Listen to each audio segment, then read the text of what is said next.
Selamat pagi, siang, sore semuanya, anak-anakku. Salam dari Bapak. Saya akan memperkenalkan diri. Baik,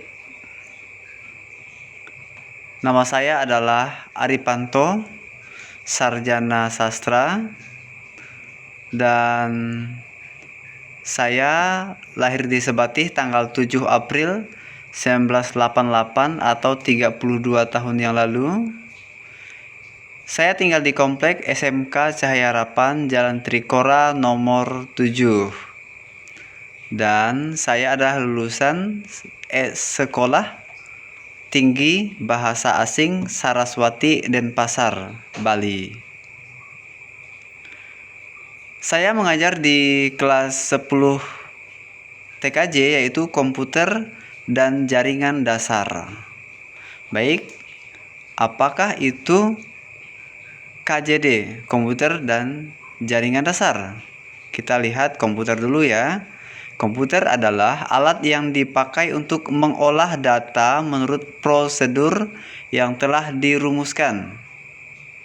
Oke ya, itu artinya komputer itu tidak bisa kalau tidak dioperasikan. Tidak bisa berjalan sendiri. Jadi dia harus beroperasi. Ada juga komputer yang beroperasi sendiri, tapi dia menjalankan yaitu rumus-rumus atau coding-coding. Itu artinya harus ada campur tangan manusia. Itu komputer sekarang, itu menurut Wikipedia ya.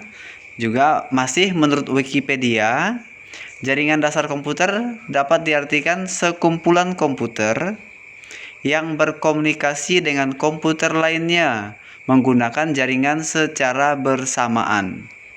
Itu artinya bahwa kalau kita mau buat jaringan komputer, harus 2 komputer minimal, atau lebih dari 1 komputer, bisa 2 atau lebih.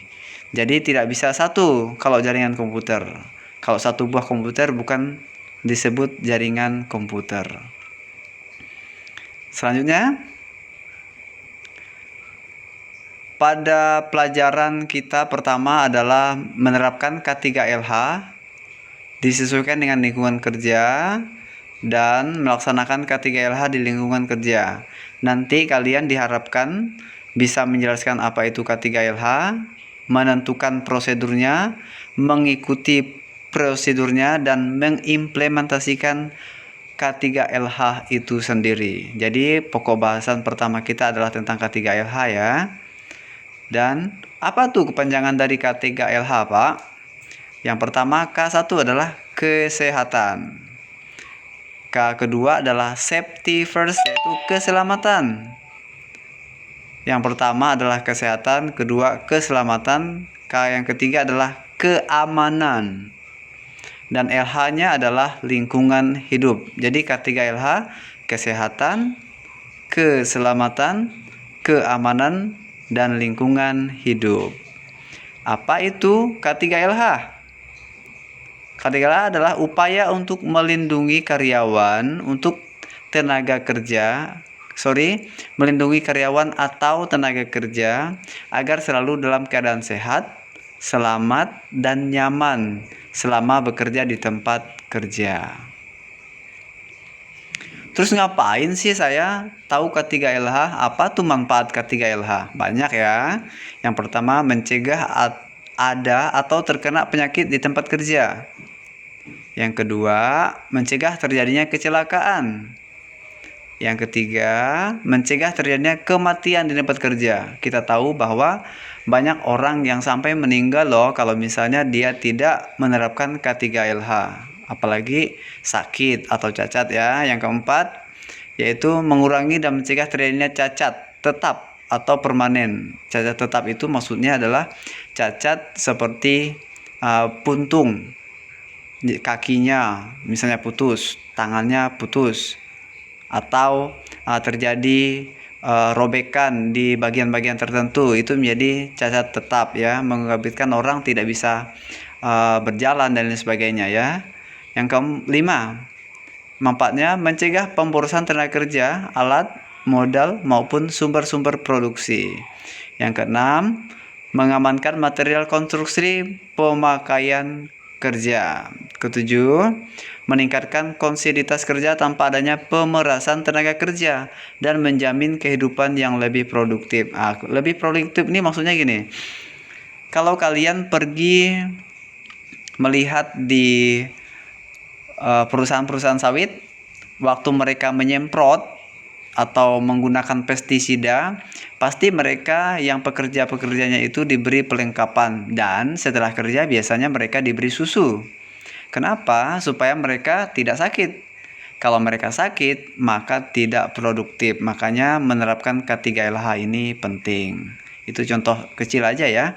Yang kedelapan, menjamin tempat kerja yang bersih, sehat, aman, dan nyaman sehingga mampu meningkatkan semangat ketika bekerja. Kita semua tahu kalau misalnya tempatnya tidak bersih, tidak sehat, atau menakutkan alias tidak aman ya, maka itu membuat kita tidak semangat. Maka diperlukanlah penerapan dari K3LH. Itu dia manfaatnya ya.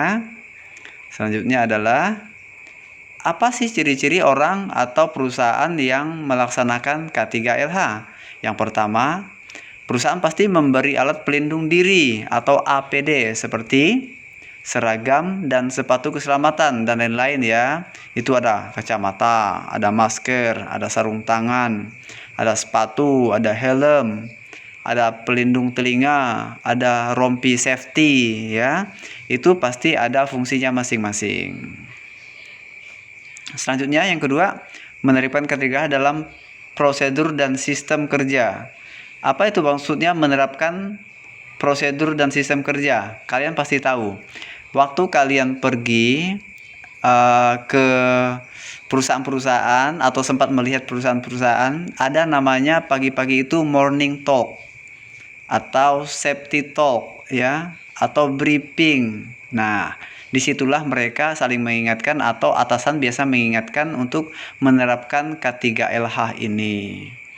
Yang ketiga adalah memasang atribut K3LH di perusahaan atau pabrik. Kalian juga pasti pernah melihat rambu-rambu. Misalnya di situ jangan merokok atau tidak boleh merokok, harus pakai sepatu dan sebagainya ya. Kalau kalian melihat atribut-atribut itu atau tanda-tanda itu, artinya mereka sedang menerapkan K3LH, yaitu memasang atribut ya. Dan yang keempat yaitu memisahkan antara sampah organik dan sampah anorganik. Apa tuh Pak sampah organik? Sampah yang bisa di daur ulang atau bisa seperti daun-daun misalnya, itu sampah organik ya, atau bisa terurai. Nah, itu sampah organik.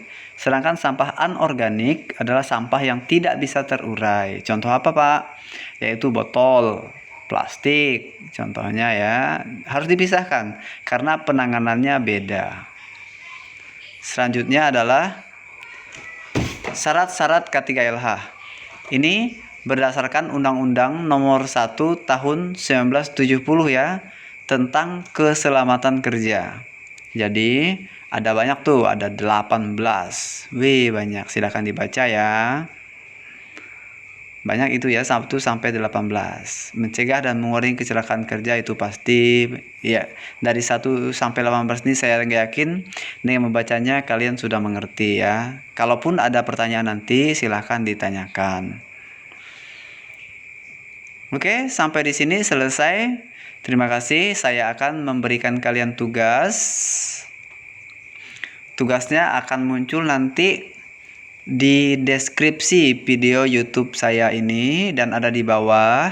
Itu untuk soal pengetahuan, silahkan kalian klik linknya.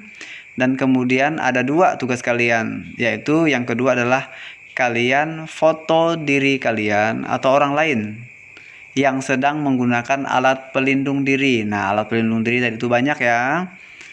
Silahkan pakai apa saja, saya sedang melindungi diri gitu, dan kamu berfoto. Nanti diserahkan yang untuk khusus foto via Japri. Demikian, terima kasih. Sampai ketemu di kelas nanti.